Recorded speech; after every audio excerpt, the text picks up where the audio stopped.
Nas águas de março, fechando o verão, o primeiro Gazeta Esportiva de março está no ar, galera. Tem só mais um restinho de verão para você curtir. E quem está aqui comigo nessa ensolarada quarta-feira, ensolarada e poética quarta-feira, porque o Fini está poético, nosso diretor, é o meu querido Alexandre Silvestre. E ele, nosso tetracampeão, artilheiro Miller. Ô, Abel, olha ali a câmera 1, ó, como que tá. Seguinte, hoje a gente traz tudo da derrota nos pênaltis do Flamengo na Recopa Sul-Americana. Mais um título, ó, que escapou ali, ó, pelas mãos do Vitor Pereira. Aliás, esse time não tá jogando nada com o Vitor Pereira, hein? Vamos falar do Arrascaeta, né, que ali ajudou a ir para os pênaltis, mas depois perdeu o pênalti, enfim. O Miller vai me falar tudo isso. Tem ainda as últimas notícias do Palmeiras e do São Paulo. Ah, e tem mais bastidores da eleição do Corinthians. Pois é. Então a gente vai no pé e volta no outro. Aguenta aí. Bom, já voltamos, pessoal. Antes de seguir aqui, eu quero só dar um aviso para você de casa. Atenção, atenção, atenção. Faça sua inscrição no nosso YouTube da Gazeta Esportiva, youtube.com/Gazeta Esportiva. Ah, por quê, Michele? Olha, nós estamos com 453 mil inscritos. 453 mil inscritos. Um pouquinho mais. Quando a gente chegar em 460 mil, é isso, pessoal? Porque a gente não está se aguentando. 460 mil, nós vamos fazer a pizza lá na sacada, pizzaria lá da Moca. Então, aí vai toda a turma, vai o Silvestre, vai o Miller, vai o Garrafa, vou eu, vai toda a nossa equipe, vão os nossos convidados telespectadores. Se inscreva no nosso canal do YouTube, youtube.com/Gazeta Esportiva. E aí a gente vai pegar quem deixar recadinhos para nós lá, tá bom? 460 mil, precisa chegar no 460. Aí quando fizer 500 mil, a gente faz outra. Ah, beleza. Hoje a gente vai falar muito da perda do título do Flamengo na Recopa. Antes tem a nossa enquete do dia. Quem é o maior culpado pelo início de ano ruim do rubro-negro? Eu acho que é o Vitor Pereira. A outra opção é a diretoria e a outra opção são os jogadores. Para você, quem é, vote lá no site gazetesportiva.com. Um misto de tudo, mas se tem que escolher uma opção, eu começo pela diretoria que mandou embora o campeão da Libertadores, o Dorival Júnior. É o maior culpado, a diretoria? A diretoria. E para você, Miller? Olha, Michele, também concordo com o Silvestre. O maior culpado é a diretoria, porque foi a diretoria que contratou o Vitor Pereira, né? Então, é lógico que tem culpas, tem uma culpa aí coletiva, né? Uhum. Mas o maior culpado é o Marcos Braz. Bom, daqui a pouquinho tem mais Flamengo por aqui, mas agora a gente vai começar o nosso giro de repórteres com o José Paes, que está lá na Academia de Futebol. Boa noite, Zé. O que você traz pra gente?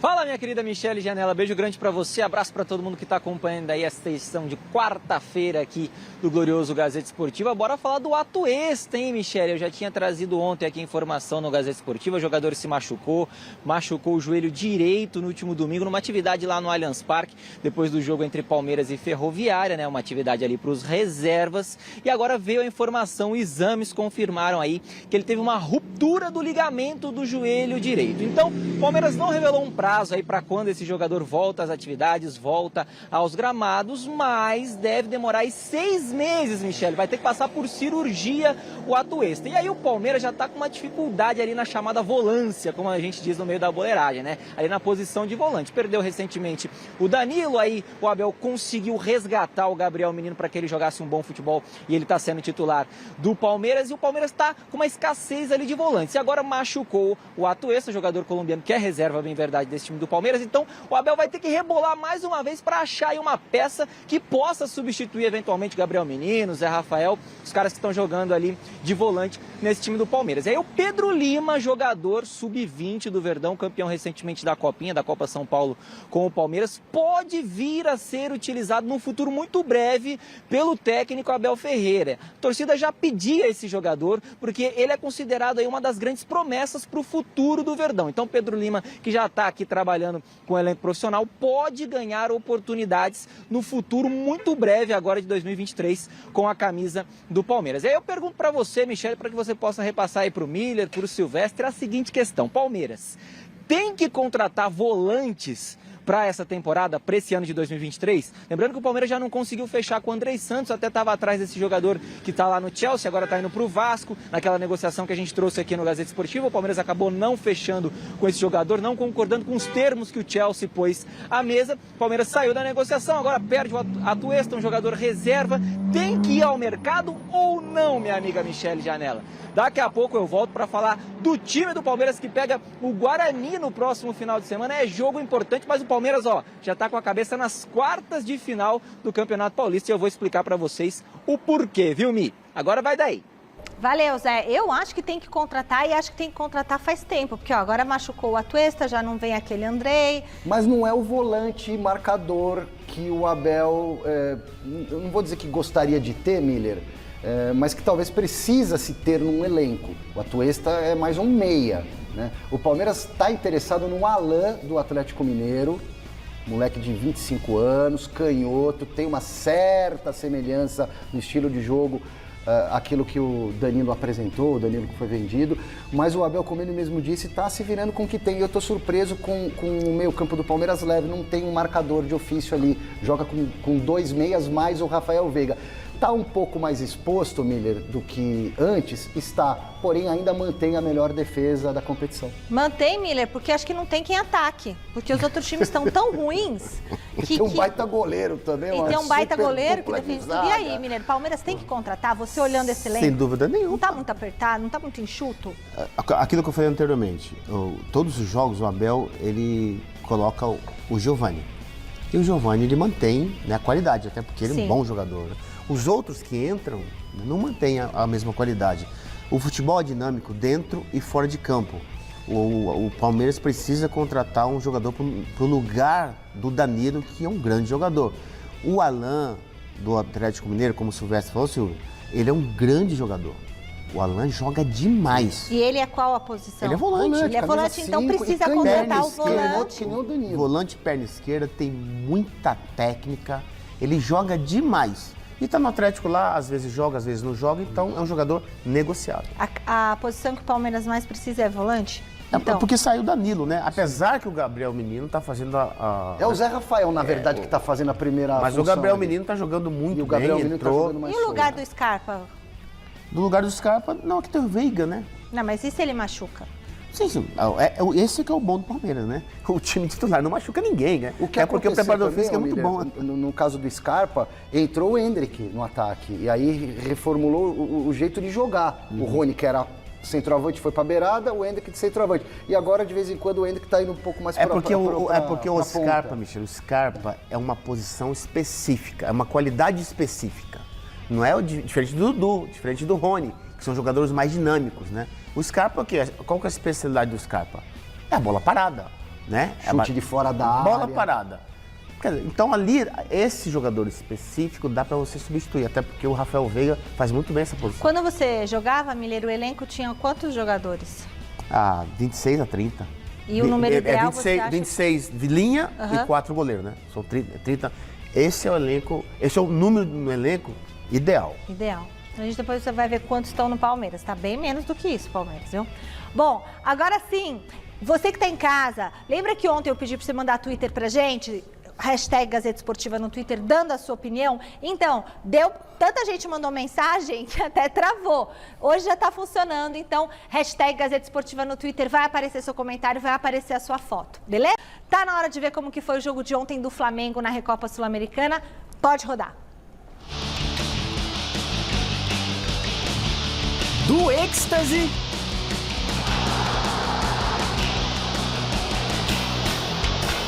à completa decepção.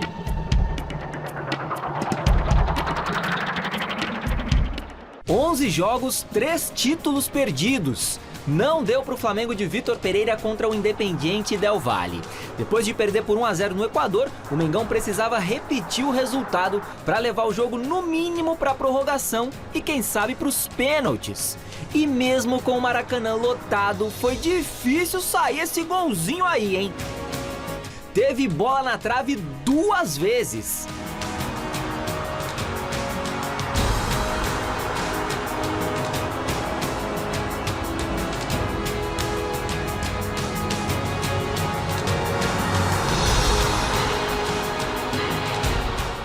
chances perdidas por um time completamente desorganizado em campo no segundo tempo. Até que nos acréscimos o Cebolinha dominou no peito e achou a Arrascaeta no meio da área. Gol do Flamengo já em meio aos gritos de time sem vergonha.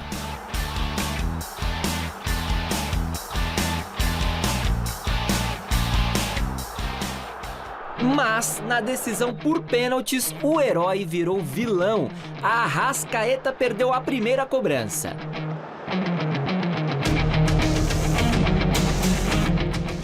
Daí pra frente, só bola na rede. Faravelli colocou o Del Valle em vantagem. Davi Luiz, Hoyos, Everton, Previtali, Gerson, Schunk e Gabigol marcaram. O título então ficou nos pés do Landázuri, que não titubeou. Independiente Del Valle, o matador de gigantes, campeão da Recopa Sul-Americana.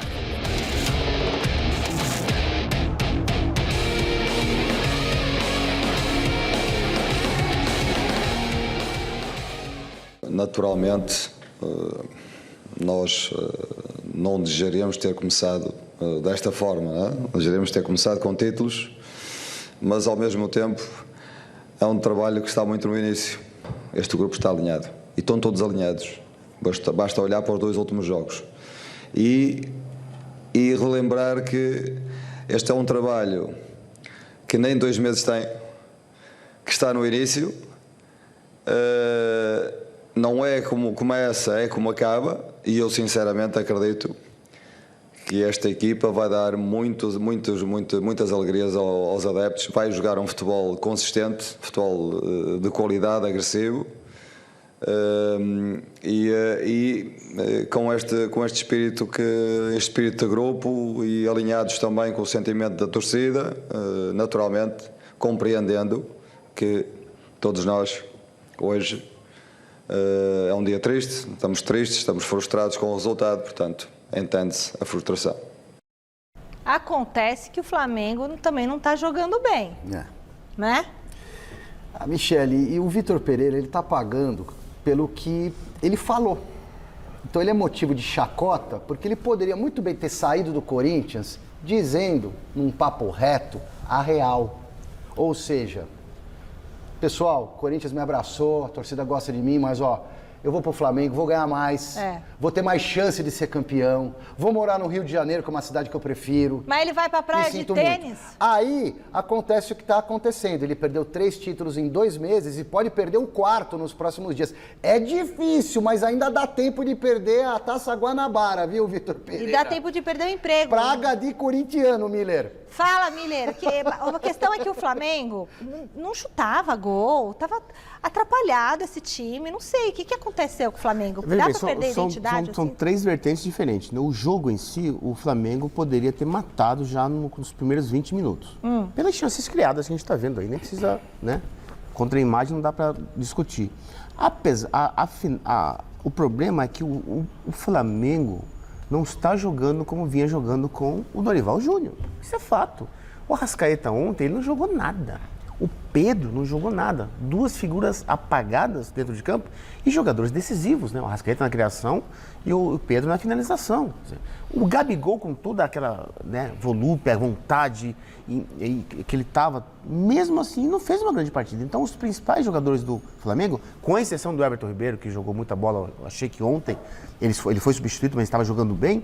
Esses principais jogadores ontem não jogaram nada. Agora, é claro que a gente na gíria da bola fala assim, pô, se perder pro Del Valle diante de 70 mil pessoas, aí não dá. 71 mil pessoas. Poxa vida, a atmosfera estava tudo favorável para o Flamengo ganhar. E o Flamengo foi incompetente em não ter feito 2, 3 gols. Debaixo de uma chuva, o povo lá. As chances foram criadas, mas a incompetência também, ela foi, né, exposta. Eu acredito que tudo isso, o Silvestre tocou num ponto aqui, Michele, interessante. Eu sempre falo que isso aí é a maldição da soberba iminente. Por quê? Porque o grande culpado aí é o diretor, o Marcos Braz. O Marcos Braz, ele manda e desmanda no Flamengo. Não é errado. Até porque todo vice-presidente, como o Marcos Braz, que é uma figura, né, bem imponente, manda mesmo no futebol. Normal isso, né? Mesmo no São Paulo não existe isso. Mas no Flamengo existe. No Flamengo, no Palmeiras também existia com o Alexandre Matos. Então, tudo isso aí é culpa dele. Pela soberba dele, pela prepotência. Ele contrata... O Flamengo, Michel, ele tinha tudo e não faltava nada. Agora, tirou tudo e hoje não tem nada e falta tudo. Por quê? Porque ele quis macular a lei da bola. Quem ganha, time que ganha não se mexe. Essas leis da bola, Michele, elas são imutáveis. Elas o não erro mudam. manda conta, Como diria o Muricy, a bola pune. Agora que o time, que o Vitor Pereira, ele não tem a soberania no vestiário, ele não tem. O clima não tá bom. E não vai ter. O Arrascaeta, ontem, pra mim, ele tava jogando sisudo. Pode ver, o Pedro também reclamando com o lateral direito, quer dizer, coisa que ele não... O Pedro quase não faz. O Pedro é evangélico, pô. O Pedro não é boca ontem aberta. aqui o Roger Guedes, a gente mostrou ele lá no Podpah, falou que o ambiente no Corinthians era muito pesado e com a saída do Vitor a coisa melhorou 100%. Né? Olha, Michele, todas as vezes que um diretor, um presidente vai trocar o treinador, ele consulta o grupo. Isso é normal. Acho que será que fizeram isso lá? Não consultaram. Eles tiraram o Dorival, contrataram o Vitor Pereira e só anunciaram. Olha, só estou anunciando, só estou divulgando. Quer dizer, isso também pesou. Pesou. Olha, o Vitor Pereira está no Brasil desde o ano passado. Então vamos ver como é o aproveitamento dele por aqui. No Corinthians foram 58 jogos com 23 vitórias, 20 empates, 15 derrotas. Ou seja, 51% de aproveitamento. Já no Flamengo, 11 jogos, 7 triunfos, 1 empate, 3 tropeços, ao todo dá 66% de aproveitamento. Aí, juntando os dois clubes, o Vitor Pereira tem 53% de aproveitamento. Nesse período todo, são 8 títulos disputados pelo Vitor Pereira aqui no Brasil. São 4 torneios pelo Corinthians, perdendo o Paulistão, perdendo o Libertadores, perdendo o Brasileirão e perdendo a Copa do Brasil. No Flamengo, o Carioca ainda está em andamento, mas ele já perdeu a Supercopa do Brasil, Mundial de Clubes e a Recopa. Então, assim, eita nós, hein, Vitor? Ou seja, ele perdeu um título por mês. Ó, para você ter uma ideia, e para quem está em casa também, em 132 dias, o Vitor Pereira teve a chance de buscar 4 títulos, em 132 dias. Mas ele perdeu, então, a final da Copa do Brasil à frente do Corinthians, aí no Flamengo ele decepcionou na Supercopa, no Mundial e na Recopa. O que eu estou te falando, ele é trivice. Quer dizer, Michele, ele comentou, Silvestre, na entrevista, ele dizendo assim, o trabalho está apenas começando. Mas ele se esqueceu que na cultura brasileira, 2 meses é a mesma coisa que 1 ano. Não, fora 2 meses com 3 títulos? O que eu estou falando, 2 meses e 3 títulos, quer dizer, o que vai segurar o treinador, o jogador, é levantar a taça, o Quanto troféu. tempo ele dura lá? Para mim, no que eu estou vendo aí, não passa do Carioca. Eu falei isso aqui. Você falou isso semana passada, né? Eu também acho. E você, Silver? Eu concordo com o Miller e, para mim, os 2 pontos negativos do Vitor Pereira, que eu considero assim, a distância, porque eu não estou lá dentro para ver como é que é, aparentemente, o relacionamento dele com os jogadores, a gestão do vestiário que não parece ser legal. Não. E o jeito dele montar o time, porque ele muda demais. Eu não gosto, eu prefiro o técnico que monta, não vou dizer os 11 titulares, porque não dá mais para jogar com 11 o tempo inteiro, mas aquela espinha dorsal e segue, para dar um formato pro time. Ele não faz isso. O jogador fica sem saber se vai jogar, Ontem, sabe o que ele fez ontem, Michele? Ele cometeu, ele pede para ser criticado, né? Ele tem 2 volantes, que é normal, 2 volantes na frente da Tem imagem do jogo aí pra gente? Ele pegou o Thiago Maia, que está aqui junto com o Vidal, para mim não jogaria Vidal, jogaria Gerson. Ele coloca o Thiago Maia de lateral esquerdo. Tá. Olha o que ele fez, o absurdo que ele fez. Para você fazer isso, você tem que ter um volante dinâmico, ou seja, rápido, que fica sozinho aqui. E aí? Que não é o caso do Vidal. O Vidal sempre estava chegando atrasado no lance. Então o que acontece? Para ele abrir o Thiago Maia aqui, tinha que ter o Gerson aqui. Aí sim, porque o Gerson é mais rápido na saída da bola. Com o Vidal aqui, ele matou o meio campo, matou o Thiago Maia ele não tá conseguindo fazer a leitura da equipe que ele tem, parece, né? Não, mas é o que eu estou falando, Michele, a escola do Vitor Pereira é uma escola burra. Se liga agora nas informações do Corinthians. Quem traz pra gente as notícias do Timão é o Thiago Salazar. Boa noite, Salazar. Eu tô sabendo que o noticiário está cheio, não é isso?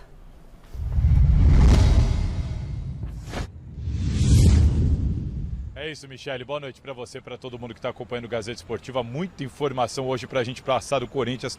Vamos começar pela equipe que voltou aos treinos depois do período de folga, está trabalhando de olho na última rodada da primeira fase do Campeonato Paulista. O Timão pega o Santo André sábado, 6h30 da noite, jogo que o Corinthians mais uma vez vai tentar saltar na tabela e quem sabe ultrapassar o São Paulo. E para isso o Fernando Lázaro vai contar com Fagner e Rafael Ramos, a dupla de laterais direitos do Corinthians que ficaram de fora, né? A dupla ficou de fora do clássico contra o Santos. O Fernando Lázaro teve que improvisar o Duqueiroz. Eles estão liberados, treinaram com o grupo hoje, ou seja, estarão à disposição do Lázaro para o jogo contra o Santo André. Lázaro que só deve, a princípio, dar uma poupada no Watson e no Rony, porque esses estão pendurados com 2 cartões amarelos. Mudando um pouquinho de assunto, falando agora de mercado, o Corinthians está muito perto de anunciar o Christian Barletta. A informação que eu tenho é que o Corinthians só não vai anunciar o atacante do São Bernardo ainda, porque ele ainda está disputando o Campeonato Paulista. O São Bernardo está ali em segundo lugar na classificação geral, deve enfrentar o Palmeiras nas quartas de final. Então, por isso que esse anúncio ainda não vai acontecer. Mas uma informação importante para o corintiano é que o São Bernardo vai enfrentar o Náutico às 8 horas da noite de hoje, daqui a pouquinho pela Copa do Brasil. Se o Barletta entrar em campo, ele não vai poder defender o Corinthians na Copa do Brasil deste ano, mas a informação que chegou até mim é de que o São Bernardo concordou em não colocar o Barletta em campo, vai jogar em tese desfalcado de seu atacante, um de seus principais jogadores, para não melar o negócio com o Corinthians. Informação importante para o Corinthians, que viu ontem à noite a divulgação do áudio do VAR junto com a juíza Edna Alves no clássico contra o Santos. Lembra daquele gol anulado do Yuri Alberto? Deu muito o que falar. Então vamos ouvir como é que foi o papo ali do VAR junto com a Edna naquela ocasião. Tem que analisar aqui um contato do 9 com o defensor, tá? Fora da disputa. Aí. Esse é o momento que o Yuri Alberto está claramente em posição. Dá o passe agora. Ele vai na direção do defensor que poderia disputar a bola, tá? E aí ele faz o cruzamento aqui, é limpo. O gol tá limpo. Porém, nós temos que em velocidade real, ver se esse impacto ele realmente chegaria nessa disputa.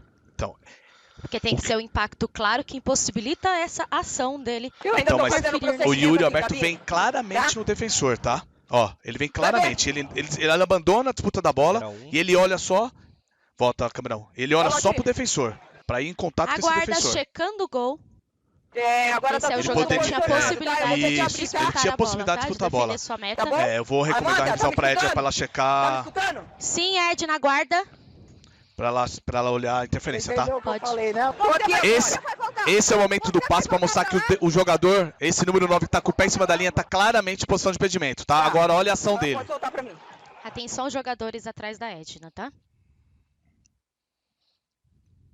Agora dá pelo Bilu. Sim, ele interfere ali, ele tem o toque no jogador. Pode soltar. Isso. Velocidade normal. Velocidade normal. Ele olha só pro jogador, tá? E vai em direção ao defensor. Vai começar com um tiro livre direto, tá bom? Bom, Michele, só rapidinho, voltando no assunto do Barletta, eu esqueci de falar aqui que o contrato deve ser de 3 anos e o Corinthians deve adquirir 50% dos direitos do jogador, informação importante que vale destacar. Agora, sobre o VAR, eu vou passar a bola para vocês, porque a discussão que ficou é a seguinte: vocês viram uma participação ativa aí do VAR, o Adriano Assis Miranda, e no protocolo da FIFA, ele não pode dar opinião sobre o caso, ele pode sugerir a revisão à árbitra ali, no caso Edna Alves, mas ele acabou participando mais do que o normal, mais do que deveria, diria eu aqui. Passo a bola para vocês para comentarem aí a participação do nosso VAR aí, Adriano Assis Miranda, nessa situação. E aí? Ó, eu não sou a favor da interferência direta o tempo inteiro de VAR. VAR, para mim, é para corrigir só o erro crasso da arbitragem. Mas quando o VAR acerta por linhas tortas, eu sou obrigado a dar a mão à palmatória. O Yuri Alberto estava impedido, ele tromba com o zagueiro do Santos. Ah, mas o zagueiro não ia conseguir fazer a cobertura e chegar na dividida lá para bloquear o cruzamento. Talvez não, mas a trombada impede o zagueiro de ao menos tentar ou encurtar a distância.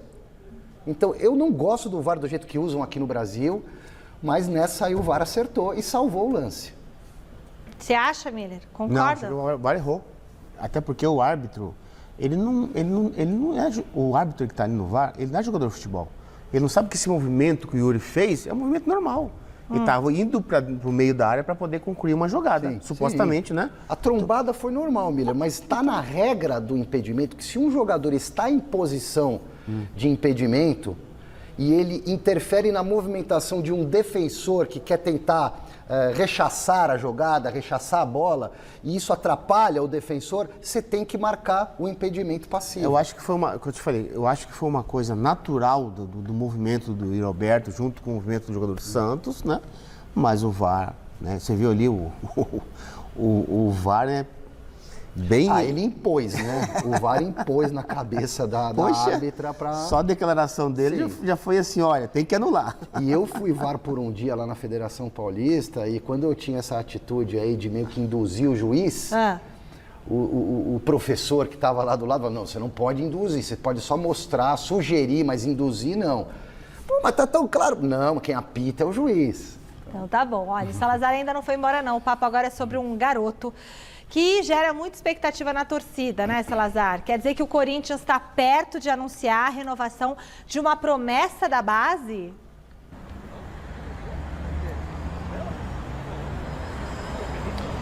É isso mesmo, Michele. A gente está falando do Guilherme Biro, informação exclusiva aqui da Gazeta Esportiva. Os empresários do Guilherme Biro tiveram uma reunião com os diretores, Roberto de Andrade, Alessandro Nunes, com os diretores do Corinthians e essa renovação ficou praticamente sacramentada. A assinatura deve acontecer nos próximos dias. A situação é a seguinte, o Biro tem contrato com o Corinthians só até novembro deste ano. Em maio já poderia assinar um pré-contrato, então ficou ali, começou a rolar uma temeridade do Biro de repente ir embora de graça. Ele que é uma promessa, acabou de ser campeão com a seleção brasileira sub-20 lá do Sul-Americano, voltou, jogador valorizado, meio-campista, armador. Mas a informação que eu tive é que o Corinthians acertou os últimos detalhes. O contrato deve ser renovado por 4 temporadas. Biro deve assinar um contrato aí até dezembro de 2027 com o Corinthians. O Corinthians detinha 90% dos direitos econômicos dele, vai ficar com 80% e o jogador com 20%, multa rescisória, salário, tudo vai aumentar um pouquinho e o Biro deve assinar ainda antes do mata-mata do Paulistão. Ele não vai ser relacionado enquanto não assinar. Mas a informação que eu tive é que o otimismo agora é tão grande que o Biro deve ficar à disposição do Fernando Lázaro ainda durante o mata-mata desse Paulistão, Michele. Passo a bola para vocês. Daqui a pouquinho eu volto com informações quentes daqui dos bastidores do Corinthians. Eita, nós. Quando começa esse assunto de eleição, eu sei que a coisa começa a esquentar. O Salazar hoje na redação tava futricando, ligando e pá, vem coisa boa aí, hein, velho. E o Biro? Eu prefiro falar do Barleta, posso? Fala, o Christian Barleta. É legal que o Biro vai ficar, tá, o jogador da base, mas esse Barleta aí, eu tô gostando do que eu tô vendo, cara. Me lembra um pouquinho, assim... um jogador que se movimenta muito pelos lados do campo, que joga dos dois lados, que inferniza a defesa. Eu tô gostando do que eu tô vendo. E a questão dele não jogar a Copa do Brasil pelo Santo André, aí o dinheiro fala mais alto. Quer né? dizer que não, então quer dizer que tá tudo certo já. É uma decisão coerente da diretoria do São Bernardo, normal. Claro, é. Lógico, então não pode prejudicar a carreira futura do jogador. Sim. Né? Vai ser do Corinthians daqui a pouco, mas é um bom jogador. E o atacante, Michele, ele tem que ser rápido, ele tem que ser forte e ele tem que ter boa finalização. E esse Barleta tem essas três coisas. Tudo isso, né? Ó, pro Miller elogiar, difícil, hein?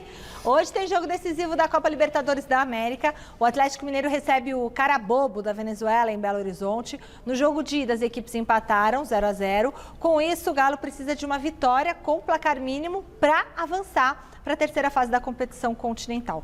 Vetado no primeiro duelo porque estava com Covid, o Hulk volta hoje, então hoje não tem bobo. O cara bobo vai ficar com cara de bobo mesmo, porque o Hulk tá de volta, gente. Aí, ó, dá pro cara bobo? Não. Já não deveria ter dado no primeiro jogo. Não deveria ter dado, né? Pelo amor. Difícil, Michele, difícil.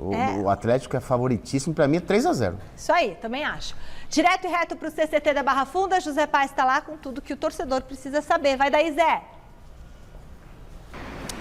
Bora, Michele, bora falar desse São Paulo, desse tricolor paulista. Agora pulei o muro aqui, vamos falar primeiro do Morumbi, Michele. O Morumbi vai receber uma série de shows da banda britânica Coldplay nos próximos dias aí, entre os dias 10 e 18 agora desse mês de março. Então São Paulo aproveitou esse período aí, vai trocar a grama do Morumbi, a grama já foi retirada, vai ser levada lá para o CT de Cotia, para o CT da base do São Paulo. Agora uma informação muito importante para você que torce para o São Paulo, está acompanhando o nosso programa. Quero até saber depois, Michele, o que o Miller, o que o Silvestre acham disso. Caleri se machucou na última partida do São Paulo contra o São Bernardo, acabou tendo que ser substituído, teve um problema no tornozelo, não vai passar por cirurgia por enquanto.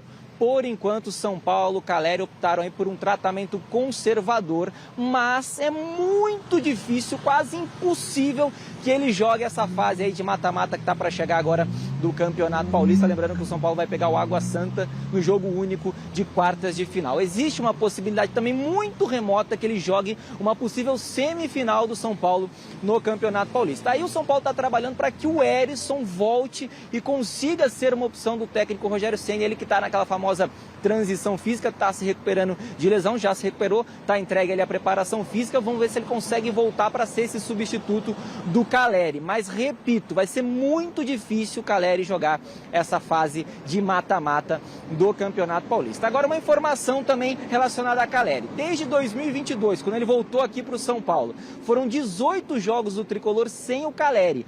11 vitórias, 3 empates, 4 derrotas, mais de 66% de aproveitamento. Então o São Paulo conseguiu se virar bem sem o Caleri. Mas aí fica a pergunta, Michele, vai conseguir se virar bem sem o Caleri contra o Água Santa agora no mata-mata, numa possível semifinal, quem sabe, contra o Corinthians, Michele Janela? Devolvo para vocês, daqui a pouco tem mais informações do Palmeiras, vou repular o muro para trazer informações do Verdão de novo aqui no Gazeta Esportiva, viu, Michele? Valeu, Zé. O que você acha, Miller? Dá sem o Caleri? Não, é difícil, né? O Caleri, ele é uma referência no ataque do São Paulo e não tem um substituto à altura. Até porque ele é experiente, ele sabe usar o seu corpo, o seu benefício, né? Em relação à contusão dele, uma coisa é o jogador torcer o tornozelo. Outra coisa, ele rompeu o ligamento do tornozelo. É pior, né? Claro. A cirurgia é inevitável. Claro, ele pode optar, né? Olha, não vou operar, vou ficar aqui eternamente no departamento médico. Mas vai ser pior para ele. Quando é cirurgia, tem que operar. E aí, Ale? Dificulta muito mais, né? O que já estava difícil. Quer dizer, o São Paulo já tem trocentos jogadores de muleta, o Caleri se machuca na reta final, não vai poder usar o Morumbi, o Rogério que se vire nos 30, né? Como se diz por aí. E a título aqui de opinião, se eu fosse o Ceni, eu colocaria o Galopo no meio-campo e o Luciano de centroavante. E não o oposto como ele tem feito, como ele fez quando o Caleri se machucou. Por quê? Porque o Luciano, pra mim, tem mais cara de centroavante do que o Galopo, apesar do Galopo estar fazendo gol. Então, não é o Galopo que faz gol? Mas ele pode fazer gol jogando na meia. Ele não tá jogando centroavante, ele jogou algumas vezes improvisado de centroavante, mas ele joga mais pela beirada. Eu traria o Galopo... Ele fez gol jogando aonde? Ele fez gol jogando em todas as funções, ali na ponta, enfiado entre os backs, vindo de trás. Ele fez o gol de um monte de jeito. Mas eu acho que combina mais com o jeito de jogo do Galopo a função de meio-campista. E combina muito mais com o Luciano ser centroavante. Você concorda, Miller? Não, acho que nenhum nem outro funciona lá na frente de costas. Nossa, é ótimo. Não, porque o Luciano não sabe jogar. Você acha, né, Silvestre? Se ele chega aqui, vai, tô feliz com todo mundo. Não, ele não sabe usar. Mas eu também concordo com o Miller. Nenhum dos dois é 9 de ofício. Ele sabe jogar de costas. Jogar de costas é muito difícil. Até porque eles não têm aquele giro do normal que o atacante tem que fazer em cima do back. Eles não têm qual isso. seria o menos pior dos dois para jogar ali enfiado? Os que estão, assim, Pedrinho, David, etc., estão machucados. Não tem jogador disponível pro Rogério. Não, tudo bem, mas entre Galopo e Luciano, quem que você escala de 9, se tiver que escolher um dos dois? Aí infelizmente vai o Luciano, mas é o que você falou. São atacantes de movimentação, rotativos. Não são atacantes de ficar. São atacantes para se movimentar. é mais difícil para o São Paulo, porque além da bola não chegar lá na frente com qualidade, eles vão ter que sair da área, mas quando o atacante sai da área, o gol não vem atrás dele. A contratação do Marcelo pelo Fluminense levantou uma discussão e tanto na nossa redação. Afinal de contas, ele é o maior lateral esquerdo brasileiro deste século. Supercampeão no Real Madrid, como o Marcelo. Tem esse advento da seleção brasileira. Eu elimino o Marcelo e jogo com o Roberto Carlos. Restou Roberto Carlos. Roberto Carlos, o maior lateral esquerdo do século do Brasil. Apesar da meia. Apesar daquela meia. Que não sei por que de foi 2006. abaixo. Lembra aquela meia? Eu só lembro dele assim, ó. Na Copa da Alemanha. Contra a Tudo França. bem. Esse aí é... Ontem o Salazar trouxe pra gente aqui os bastidores das eleições do Corinthians e eu vou te falar uma coisa, o assunto bombou nas redes. É claro que ele apurou mais um pouquinho para trazer para o nosso debate. E aí, Salazar, o Duílio vai ou não vai ser candidato de novo?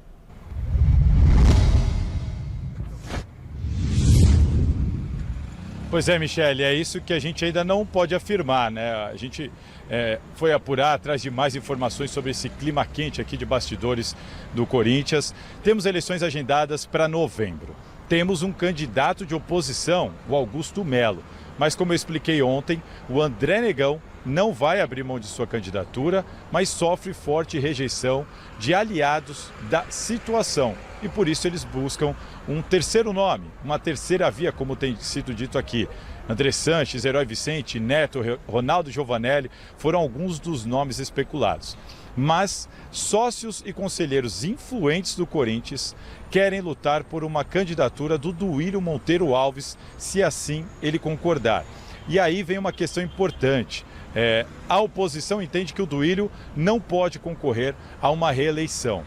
Porém, esses entusiastas da candidatura, de uma nova candidatura do Duílio, entendem que o estatuto vigente permite sim uma nova tentativa, uma tentativa de reeleição do Duílio, porque nós tivemos alterações recentes no Estatuto do Corinthians, mas tem duas partes lá, 2 artigos que causam uma discussão de interpretação. O que eu fiz? Peguei esses artigos e vou trazer aqui para a gente discutir. Vou pedir primeiro para a gente colocar na tela o artigo 103 do Estatuto do Corinthians, que diz o seguinte: não será permitida a reeleição consecutiva para o mesmo cargo. O presidente da diretoria, após o término de seu mandato, fica inelegível para qualquer cargo da eleição subsequente. Então você pode entender, portanto, o Duílio não pode ser candidato, mas o artigo 138 diz: o dispositivo do segundo parágrafo do artigo 103, justamente o que eu acabei de ler, não se aplica aos atuais ocupantes de cargos da diretoria executiva, aos quais é assegurado o direito a concorrer nas próximas eleições. E é por isso que esses entusiastas de uma nova candidatura do Duílio Monteiro Alves entendem que ele pode sim concorrer às eleições aqui de novembro. O que vai acontecer agora, Michele?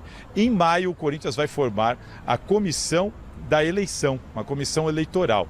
O presidente dessa comissão, provavelmente, é quem vai ter que decidir se o Duílio vai poder ou não concorrer, se assim essa história continuar, né?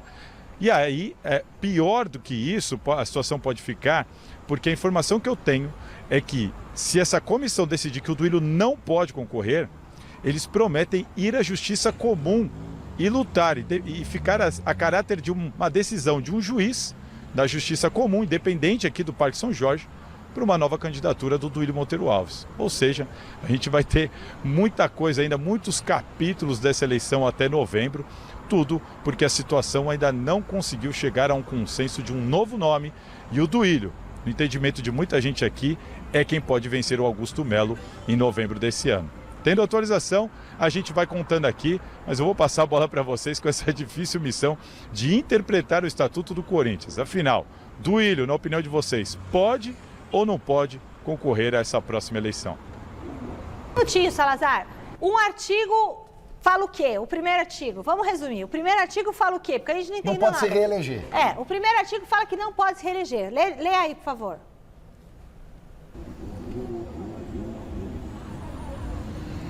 Vamos lá, Michele. O primeiro artigo diz: não será permitida a reeleição consecutiva ao mesmo cargo.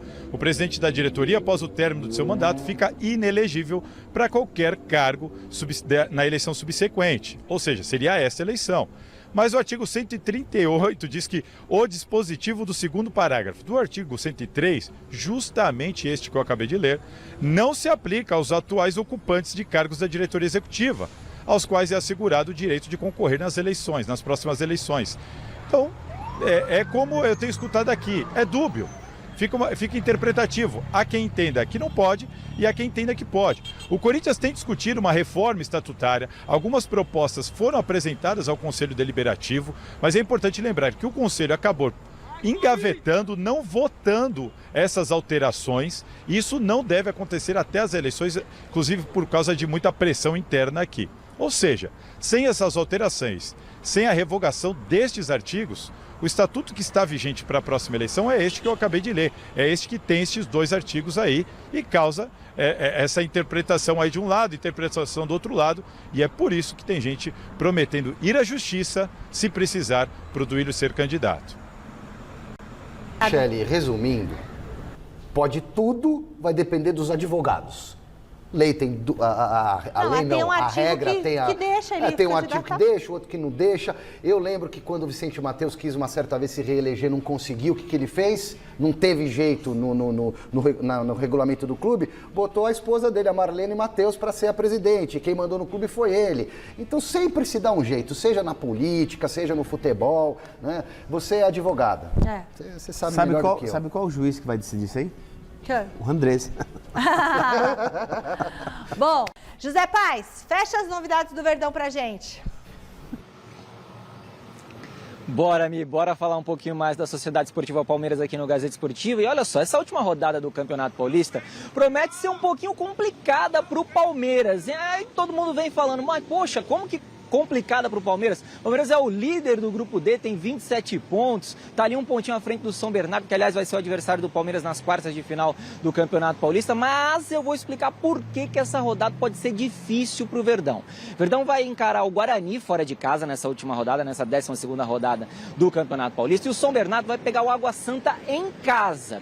E aí o Palmeiras, ele só depende dele para ter ali a melhor classificação no geral e garantir sempre aquele jogo da volta, caso tenha lá na final em casa, e garantir os mandos, né? Sempre contra os adversários, o mando de campo agora nessa fase final do Campeonato Paulista. Então é um jogo importante. E aí, qual que é o problema que o Abel Ferreira tem para administrar nessa última rodada? Palmeiras com 27 pontos, São Bernardo com 26. Ele, Abel, tá pendurado. Então, se ele, Abel, tomar um cartão amarelo contra o Guarani, ele não vai poder comandar o Palmeiras nas quartas de final contra o São Bernardo. E aí tem uma lista com vários jogadores que também estão pendurados. Caso recebam aí o terceiro amarelo, também não vão poder jogar as quartas de final. Lembrando que quando a gente entrar no mata-mata, aí os cartões serão zerados. Quem está pendurado no Verdão? Hendrick está pendurado com 2 amarelos. Dudu, Jailson e Gabriel Menino. Então, Hendrick, Dudu e Menino são titulares. E aí começam-se os questionamentos. Será que o Abel poupa para essa última rodada? Mas pode ser que, se ele poupar, ele entrar com um time reserva ou alternativo, ou alterar algumas peças, o Palmeiras perder para o Guarani ou empatar, e aí o São Bernardo ganha do Água Santa, São Bernardo passa o Palmeiras, vai com a melhor classificação no geral, pode complicar o Verdão aí no mando de campo na sequência do campeonato. Então todo mundo se questionando, quebrando a cabeça, o que o Abel vai fazer? Lembrando, Michele, que o Palmeiras é um dos times que mais repetiu a escalação nesse Campeonato Paulista. Em 11 rodadas, o Abel repetiu o time 6 vezes. Pergunto para você, pro Miller, pro Silvestre, o que o Abel Ferreira tem que fazer? Tem que ir com força máxima ou não? De repente colocar um Breno Lopes ali no time titular, colocar o Giovani, tirar o Dudu, tirar o Hendrick, mexer no meio de campo, colocar o Fabinho, tirar o Gabriel Menino, recuar, aliás, continuar jogando com o Zé Rafael ali de primeiro homem no meio de campo ou não, mudar. O que tem que fazer o Portuga Abel Ferreira nessa última rodada, minha querida Michele Gianella? Dê a solução para a torcida palmeirense. Aí daí... quem dá a solução são eles difícil, aqui. Muito difícil. Mas se fosse o Abel, eu iria com o que eu tenho de melhor. Porque ele definindo esse jogo e ganhando esse jogo... Sim, fica mais fácil. Ele vai decidir em casa com o São Bernardo, e se por acaso alguém tomar o terceiro cartão amarelo, paciência, ele troca no mata. Eu acho melhor do que preservar agora e correr o risco de não vencer, perder a liderança geral e 20 decidir segundos fora. pro Miller agora. Ele vai entrar com força. Eu espero que ele entre com força máxima. Tá pendurado? Não toma cartão amarelo, não dá bote errado. Não, Dudu e é um o Palmeiras atacante. não costuma tomar, né? Exatamente. Então eu acho mais uma precaução para o Gabriel Menino do que pro Dudu. Beijão pro José Diniz, que hoje faz aniversário, nosso piolho. Grande Zé. Zé, tô com muita saudade de você. Volta logo aqui com a gente. E quando você voltar, nós vamos lá no Padre Marcelo, tá bom? Que a gente combinou, ele vai me levar lá. Resultado da enquete, quem é o maior culpado pelo início de ano ruim do Flamengo? É o Vitor Pereira, pô. Não, deu que é a diretoria. 48% dos votos. Pra mim é o Vitor Pereira. Beijo, tchau, tenho que ir embora. Até amanhã. Tchau, Silver. Tchau, Miller. Uhul. Tchau. Tchau.